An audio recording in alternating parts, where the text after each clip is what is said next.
7 horas 32 minutos, 7 horas 32 minutos, bom dia, bundinha, eu sou Ricardo Boechat, esta é a Band News FM, tô de volta, fala Barão. Fala careca. Felipe Bueno. Salve, feliz 2018. Me trataram bem na minha ausência, não? Você não tem nem ideia. Nem ideia, né? Nem quero ter, tá parecendo um ouvinte maravilhoso que me mandou uma mensagem ontem, dizendo o seguinte, quer ver aqui o que ele falou? Olha aqui, ó. Olha, acabei de sonhar que o avião em que você se encontrava voltando para o Brasil sofreu um acidente ao pousar. Gente boa aí. Carinho, né? No Rio de Janeiro. Não assinou, não. Eu respondi para ele, putz, meu amigo, da próxima vez que sonhar comigo, não me conta, não.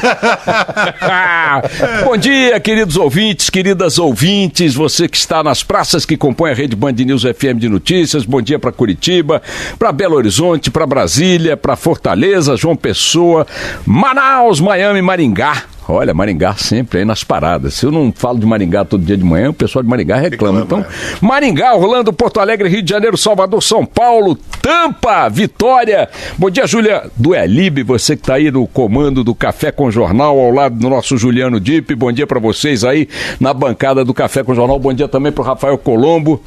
Nosso reencontro a partir de hoje novamente, muito obrigado a todos também pelo carinho, mandar um abraço especial também para o nosso Luziel de Eusébio no Ceará. A Band News FM tem uma audiência enorme em Eusébio, no Ceará. Sabia disso, Barão? Sabia não. 100% de audiência em Eusébio, no Ceará.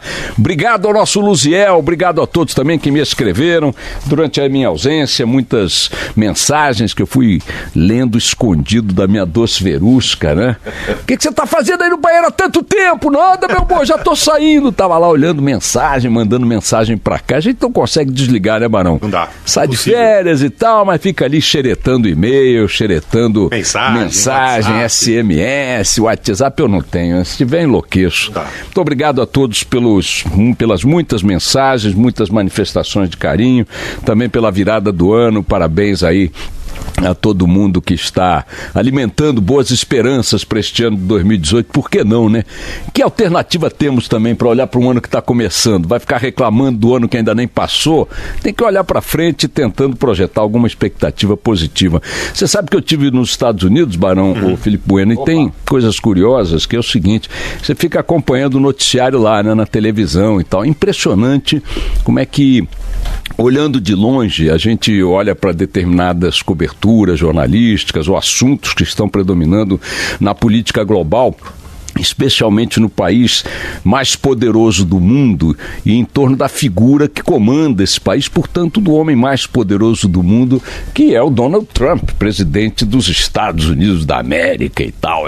Você sabe o que mais eu vi na cobertura da CNN e da Fox, que fazem coberturas bem distintas em relação à política americana, porque a CNN tem uma linha muito crítica em cima do Trump e a Fox é uma muito alinhada, né, à política da Casa Branca, muito simpática e tal, bababá. Então fazem ali coberturas, inclusive mostrando matérias uma das outras, coisa pouco comum aqui no Brasil, aliás, incomum, completamente incomum.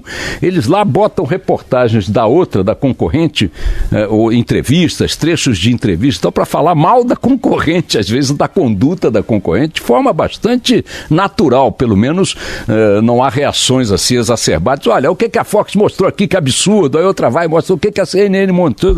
Mas as duas estavam com suas principais redes de notícias dos Estados Unidos na televisão, dedicaram, nestas 2 semanas que eu estive fora, boa parte delas acompanhando esse noticiário lá nos Estados Unidos, dedicaram boa parte desse tempo, para não dizer a maior parte desse tempo, à seguinte discussão: se o Donald Trump é débil mental ou não é.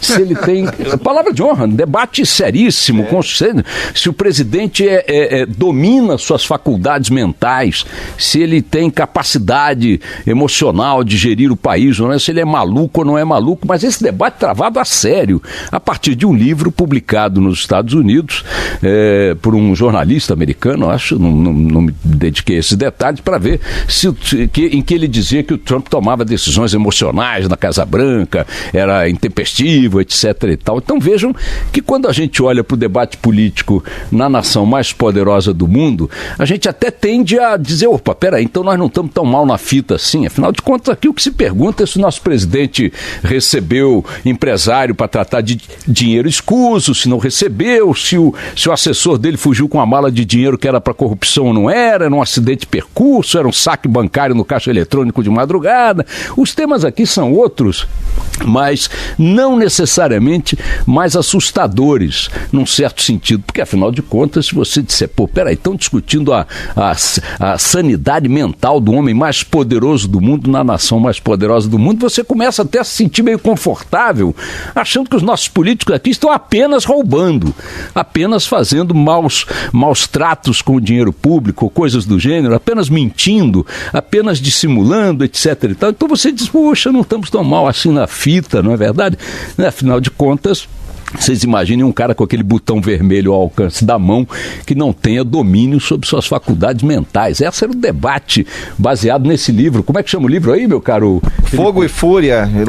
A edição brasileira chega em março. Por dentro da Casa Branca de Trump, Michael Wolff. Michael Wolff. Era um grande debate lá. O Trump se pronunciava, os aliados. Tinha uma manchete na CNN que era todo dia ele botava assim: aliados de Trump defendem sua sanidade mental. É um negócio sensacional. Voltando aqui para nossa praia, as coisas não mudam, estão aí no mesmo lugar.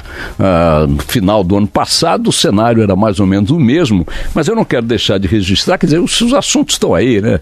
Reforma da Previdência, vai ou não vai, prende ou não prende, segunda instância vai para cadeia ou não vai, não é? Aquelas coisas que a gente já sabe, não tem sentido ficar detalhando o que é velho, mas tem uma notícia hoje da Folha de São Paulo, o Reinaldo Turolho Júnior está dando detalhes de um encontro que a presidente do Supremo Tribunal Federal, a ministra Carmen Lúcia, vai ter às 10 horas de hoje, daqui a menos de 3 horas, em Brasília, no Supremo Tribunal Federal, com o desembargador Carlos Eduardo Thompson Flores, que é presidente do TRF, da 4ª Região, TRF que vai julgar Lula na segunda instância, agora no dia 24.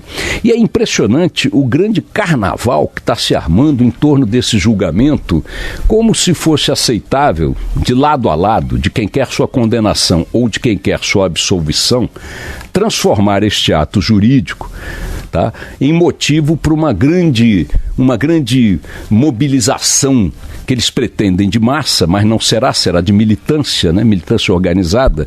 Acho pouco provável que o povo vá para a rua para pedir uma coisa ou outra, mas que os grupos mais organizados, quer nas redes sociais, quer no campo político partidário, como é o caso do PT e seus aliados, estão pretendendo, ou pelo menos anunciando alguns deles, grande mobilização em torno da sede do tribunal no dia 24, para criar um ambiente que não se aplica, não é aceitável a nenhum assunto relacionado à decisão de natureza jurídica. É natural que depois do ato jurídico consumado, dentro da liberdade, da tranquilidade, da segurança que atos jurídicos têm que ter para poderem ser tomados, é natural, será natural, que haja mobilizações de um lado ou de outro, desfavoráveis ou favoráveis à decisão. Então, supondo que Lula seja condenado, que o PT e seus aliados façam lá suas mobilizações, reúnam os milhões de militantes ou de brasileiros que dizem seguir sua orientação ou compartilhar de seus pontos de vista e os leve para as ruas, para as suas manifestações, para as suas ações públicas de massa, como sejam. É natural, ou será natural também, que numa eventual absolvição do Lula, grupos que defendem a sua condenação façam a mesma coisa nos dias seguintes, etc. Agora, ir para a porta do tribunal para criar ou fortalecer um ambiente que o próprio presidente do tribunal está dizendo que já chegou ao nível de ameaças físicas aos juízes que vão tomar a decisão. Segundo o Thompson Flores, há juízes que já retiraram suas famílias do Rio Grande do Sul, temendo reações contra eles próprios e contra estas famílias em função da decisão que venham a tomar, cuja necessidade maior é de serem decisões independentes. Por mais certas ou erradas que possam nos parecer, só há algo que garante justiça. A garantia maior de justiça em qualquer conceito que se queira aplicar é a independência do julgador. Você não pode pretender mobilizar a militância para a porta do tribunal, seja uma militância a favor ou contra uma determinada decisão. Muito menos que isto, você não pode dirigir ameaças ao juiz e às suas famílias na pretensão de fazer com que esta independência, que é essencial à própria justiça, seja solapada por teu interesse ou por teu ponto de vista. Isso é uma maluquice completa. Hoje o presidente o comandante do Exército está dando uma entrevista à Tânia Monteiro no estado de São Paulo, o general Vilas Boas, dizendo que o Exército tem plenas condições de garantir a segurança no tribunal, em Porto Alegre, no dia da decisão, etc. e tal, mas que vê de maneira imprópria aí a possibilidade de que esta presença das Forças Armadas lá produzam exploração política, né, que se dê pretexto ali a exploração política da presença das Forças Armadas. Eu concordo com ele. Não tem que mandar Força Armada porcaria nenhuma. A Polícia do Rio Grande do Sul, a Polícia Civil, a Polícia Militar, as forças policiais, as forças da ordem no Rio Grande do Sul, tem que cumprir ali o seu papel, como aliás cumpriu a de Curitiba, quando daquela decisão, daquele encontro, daquela audiência do Lula, depoimento do Lula com o Moura, vocês lembram? O primeiro foi aquele oba-oba, os outros não produziram consequência nenhuma, e é assim que tem que ser.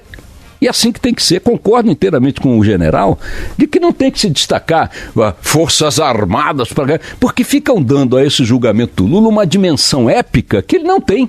O senhor Luiz Inácio Lula da Silva é um cidadão brasileiro, como outro qualquer, que está sujeito, como qualquer um de nós, a enfrentar processos e julgamentos que todos os réus consideram injustos. Pergunta ao Fernandinho Beiramar, pergunta ao Marcola se ele acha justo os julgamentos a que foi submetido. Ainda assim tiveram que ser, e submeter-se ao resultado. Então esse negócio de tratar o Lula como se fosse um ser inalcançável pela justiça brasileira, ou mesmo querer tratar o seu julgamento como se fosse um jogo de cartas pré-determinadas para condená-lo, é um erro dos dois lados da história. E cabe ao governo do Rio Grande do Sul, com os recursos que tem, as forças que tem e a lei que tem ao seu lado, dar garantia para que o julgamento transcorra com naturalidade. E o PT, que é o foco central dessa mobilização num campo da disputa, e é o foco mais organizado nesse sentido, precisa ter uma atitude consistente, afirmativa, categórica, contra qualquer tipo de ato que crie constrangimento ao julgamento, seja qual for o resultado. O PT não pode ficar só no formalismo da declaração de que não há orientação para a militância não jogar. É claro que não há orientação nesse sentido. E nem precisa existir para que a militância saia do controle. O PT precisa ter uma atitude mais categórica, mais firme. O próprio Lula deveria ter a responsabilidade superior, maior, de dar uma palavra de ordem no sentido de serenar os ânimos daqueles que querem transformar esse julgamento na decisão mais grave que a humanidade já enfrentou em toda a sua existência, quando ele nada mais é do que mais um julgamento dentro de uma justiça que faz milhares de julgamentos por ano, e nem todos com tantos elementos assim para justificar uma ação na justiça como está sendo o caso. Tem muito julgamento que nem tantos elementos tem assim para chegar ao seu desfecho e que chegam ao seu desfecho. E não acontece rigorosamente nada, a vida que segue. Se Lula for condenado, eu pessoalmente tenho dito aqui, acho que não vai ser uma condenação unânime. Se acontecer a condenação, não vai ser unânime, poderá ser por 2-1 ou algo do gênero. E ele continuará no campo judicial disputando ali as suas possibilidades políticas de concorrer à presidência da República, que no fundo é o que interessa a todos eles, tá certo? Isso aí não tem nada de uma discussão quanto à essência da justiça, quanto à essência das provas, quanto à essência da culpa ou da inocência. O que está se discutindo ali é a possibilidade de manter a viabilidade, o que está se discutindo do ponto de vista da militância, atenção, de manter a viabilidade da candidatura do Lula, ou de impedi-la. São dois erros do ponto de vista da mobilização em cima do julgamento. Então, é o único fato que está aí quicando na pequena área que me parece justificar qualquer tipo de atenção maior de agora até o próximo dia 24. O resto é mais do mesmo. E vamos nessa.